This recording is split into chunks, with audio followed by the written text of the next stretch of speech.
Hello everyone. जैसे कि अभी हमारा टॉपिक चल रहा है समास, और इससे पहले की वीडियो में हम तत्पुरुष समास के बारे में, द्वंद्व समास के बारे में, द्विगु समास के बारे में और बहुप्रिय समास के बारे में पढ़ चुके हैं।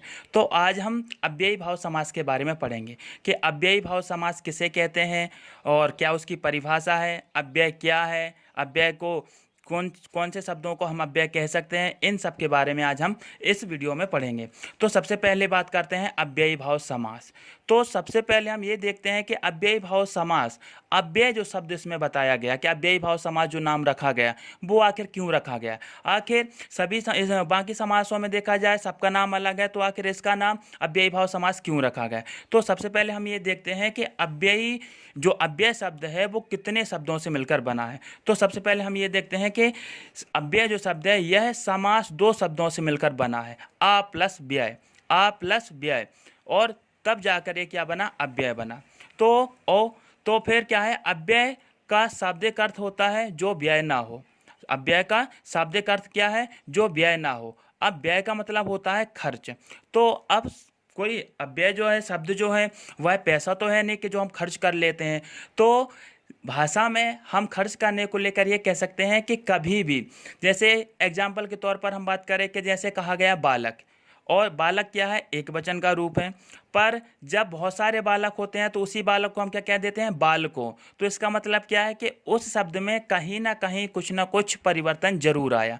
तो इसका मतलब ये हुआ है कि वह जो है वो शब्द जो है वो खर्च हो गया। खर्च से तात्पर्य भाषा में उसको ज़्यादा से ज़्यादा प्रयोग करने में और उसके रूप के परिवर्तन करने को लेकर खर्च शब्द का प्रयोग किया गया। पर उसके सामने क्या लगा हुआ है, अव्यय। क्या लगा हुआ है, आ लगा हुआ है। आ प्लस व्यय से मिलकर अव्यय बना। तो शायद आपने तत्पुरुष समास में, नए तत्पुरुष समास का एक भेद पढ़ा था जिसमें उन्होंने ये कहा, बताया गया था डेफिनेशन में कि आ शब्द जो होता है वह निगेटिव को प्रदर्शित करता है, अर्थात नकारात्मक बात, किसी बात के लिए निषेधात्मक बात को प्रदर्शित करता है। तो इसीलिए यहाँ पर क्या लगा हुआ है, आ। तो व्यय के सामने यदि आ लगा देंगे तो क्या होगा, जो शब्द क्या ना हो, खर्च ना हो, जो शब्द का व्यय ना हो, उसके लिए हम अव्यय कहते हैं। तो सबसे पहले हम अव्यय की परिभाषा को जानते हैं। तो जिन शब्दों के उपयोग से वाक्य में लिंग, वचन, पुरुष, कारक, काल आदि की वजह से कोई परिवर्तन नहीं होता है उसे अव्यय कहते हैं। तो जिन शब्दों के उपयोग से वाक्य में लिंग, आप जानते हैं स्त्रीलिंग, पुल्लिंग, नपुंसक लिंग होते हैं, वचन एक वचन, द्विवचन होते हैं, पुरुष प्रथम पुरुष, मध्यम पुरुष, उत्तम पुरुष होते हैं, कारक 6 होते हैं, काल वर्तमान, भूतकाल, भविष्यकाल, ये 3 काल बतलाए। तो किसी भी कंडीशन में शब्द में कोई भी परिवर्तन ना आए, शब्द जैसा है वैसा ही रहे, तो उस शब्द के लिए हम अव्यय कहते हैं। यहाँ पर मैंने एग्जाम्पल के तौर पर कुछ शब्दों को लिखा है जो अव्यय माने जाते हैं, जैसे आज, कल, इधर, उधर, किंतु, परंतु, लेकिन, जब तक, अब तक, क्यों, इसलिए, किस लिए, अतः, अब, जब, तब, अभी, अगर, वह, वहाँ, यहाँ, बल्कि, अतएव, अवश्य, तेज, कल, धीरे, चूंकि, क्योंकि आदि। ऐसे जो शब्द होते हैं इनके लिए चाहे आप प्रेजेंट काल में प्रयोग करो, चाहे पास्ट टेंस में प्रयोग करो, और चाहे फ्यूचर टेंस में प्रयोग करो, चाहे वर्तमान काल में प्रयोग कर लो, चाहे भूतकाल में प्रयोग करो, चाहे भविष्य काल में प्रयोग करो, इनका कोई भी अपने अर्थ में या शब्द में कोई भी परिवर्तन कभी नहीं आता है। वह शब्द हमेशा तीनों कालों में, किसी भी लिंग की बात करें, किसी भी वचन की बात करें, हमेशा वह शब्द वैसा ही वहाँ पर प्रयोग किया जाता है। इसीलिए इन शब्दों के लिए अव्यय कहा जाता है। ठीक है, तो आपके लिए समझ में आ गया कि अव्यय क्या होते हैं। तो अब हम फिर आगे चलते हुए देखते हैं कि अव्ययी भाव समास किसे कहते हैं। तो मैंने परिभाषा के द्वारा ये बताया कि अव्ययी भाव समास की परिभाषा, तो जिस समास में प्रथम पद अव्यय तथा प्रधान होता है उसे अव्ययी भाव समास कहते हैं। कौन सा पद, प्रथम पद, पहले वाला पद क्या हो, प्रधान होता है, और क्या होना चाहिए, वो अव्यय होना चाहिए। यदि ये तीनों शर्तें वहाँ पर मिलती हैं तो वहाँ पर यह समझ लेना चाहिए कि अव्ययी भाव समास वहाँ पर होगा। तो और साथ में क्या, समास होने के पश्चात जो शब्द बना हुआ होता है वह समस्त पद क्या, अव्यय की भांति ही कार्य करता है। तो मैंने एक एग्जाम्पल के द्वारा यह बताया है कि यथाशक्ति, तो यथाशक्ति में यथा शब्द जो है वह क्या है, अव्यय, जो हमने सबसे पहले यहाँ पर देखा था। और फिर क्या होना चाहिए, प्रथम पद भी है, इसीलिए यथाशक्ति जो समस्त पद है वह अव्यय हो गया। ठीक है, तो यहाँ पर मैंने और एग्जाम्पल लिखे हुए हैं, जैसे आजीवन, तो जीवन भर, जीवन पर्यंत भी हम कह सकते हैं, पूरे जीवन। और प्रतिदिन, प्रत्येक दिन, हर क्षण, हर एक क्षण, यथा नियम, नियम के अनुसार, निडर, बिना डर के या डर के बिना, भरपेट, पेट भर के। तो इन सब के सामने जो प्रथम पद है यह सब क्या है, अव्यय पद यहाँ पर बताया गया है, इसीलिए यहाँ पर अव्यय भाव समास है। क्योंकि आप जीवन भर की यदि हम बात करें तो जीवन भर से तात्पर्य क्या, अब उन्होंने कहा कि ना तो उन्होंने पास्ट की बात की, ना उन्होंने प्रेजेंट की बात की, ना उन्होंने फ्यूचर टेंस की बात की, बल्कि उन्होंने ये कह दिया कि जब से व्यक्ति का जन्म हुआ और मरने के पर्यंत तक वह व्यक्ति ऐसा कार्य करेगा या वह व्यक्ति ऐसा कार्य करता आया। तो उसमें जो जीवन शब्द का प्रयोग हुआ वह हम पूरी जिंदगी के लिए, इसीलिए, और उसमें कोई भी परिवर्तन नहीं आ रहा है, इस कारण से हम उसके लिए अव्ययी भाव समास में कहेंगे। इसके बाद में एक और समास बचता है इसी टॉपिक को लेकर, कर्मधारय समास। तो सबसे पहले हम देखते हैं कर्मधारय समास। तो समास के नाम से ही क्लियर होता है कि कर्म यानी अपने द्वारा जो कार्य किया गया है उसके लिए अपने आप में धारण करना, वह कहलाता है कर्म।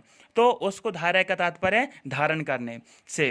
तो सबसे पहले हम इसकी परिभाषा देखते हैं कि इस समास में तत्पुरुष समास के ही समान, क्या, तत्पुरुष समास के ही समान दूसरा पद, जैसे हमने पहले पढ़ा था तत्पुरुष समास में उत्तर पद प्रधान होता है, दूसरा पद प्रधान होता है, वैसे ही यहाँ पर भी दूसरा पद प्रधान होता है, पहला पद क्या होता है, विशेषण होता है, तथा दूसरा पद क्या होता है, विशेष्य होता है। पहला पद क्या होता है, विशेषण होता है, और दूसरा पद विशेष्य होता है। अथवा दोनों पदों में उपमान उपमेय का संबंध होता है, उपमान और उपमेय का संबंध होता है। तो आपको समझ में आया कि इसमें भी तत्पुरुष समास के समान दूसरा पद प्रधान होता है, तथा पहला पद जो होता हुआ या तो विशेषण हो और दूसरा या उपमान हो, और दूसरा पद विशेष्य हो या उपमेय हो। तो कर्मधारय समास में यह बातें प्रमुख रूप से देखी जाती हैं। फिर हम बाद में ये भी समझेंगे कि आखिर विशेषण विशेष्य क्या है, उपमान उपमेय क्या है, इसके बारे में भी हम आगे चर्चा करते हैं। तो अभी इसको समझने के लिए मैंने बहुत सारे एग्जाम्पल लिखे हैं। तो सबसे पहला क्या है, महात्मा। तो महात्मा हम किसे कहते हैं, महान है जो आत्मा, महान है जो आत्मा, उसके लिए हम कहते हैं महात्मा। कह रहे यह भी कह सकते हैं कि वह जो व्यक्ति है उसकी आत्मा बहुत ही अच्छी है, बहुत ही महान है, और तो हम उस व्यक्ति को महात्मा की संज्ञा दे देते हैं। और यहाँ पर क्या है, विशेषण विशेष्य भाव यहाँ पर प्रदर्शित होता है। दूसरा है नीलांबर, नीला है अंबर, नीला है अंबर, नीला है जो अंबर। तो नीला अंबर से मतलब आसमान को लेकर यहाँ पर बात की है कि आसमान के रंग को क्या बतला दिया उन्होंने, नीले रंग का बता दिया। और हमने बहुब्रीहि समास में पढ़ा था अंबर यानी होता है वस्त्र, पर यहाँ पर कपड़े को लेकर बात नहीं की गई बल्कि आसमान को लेकर बात की गई है। और उसकी विशेषता क्या बताई उन्होंने, नीले रंग को लेकर वहाँ पर उन्होंने उसकी विशेषता बताई। तो यहाँ पर भी विशेषण विशेष भाव यहाँ पर भी है। फिर इसके बाद में नेक्स्ट एग्जाम्पल है घनश्याम, घनश्याम। तो घन यानी होता है बादल, घन यानी बादल, तो घन के समान श्याम, श्याम अर्थात कौन, भगवान कृष्ण या विष्णु भी हम कह सकते हैं। तो घन के समान, तो यहाँ पर भी भगवान विष्णु का या कृष्ण का जो रंग है वो किसके समान है, घन यानी बादल। अब बादलों का रंग कैसा है, नीला। तो यहाँ पर उन्होंने किसके साथ किसको कंपेयर किया है, तो भगवान विष्णु के लिए, कृष्ण के लिए घन के साथ अर्थात बादल के साथ कंपेयर किया है, इसीलिए यहाँ पर उपमान और उपमेय की यहाँ पर उन्होंने बात की। फिर इसके बाद उन्होंने कहा चरण कमल। तो कमल के समान चरण, कमल के समान चरण, यहाँ पर भी चरणों के लिए उन्होंने कमल के साथ कंपेयर किया है, इसीलिए यहाँ पर भी उपमान उपमेय होगा।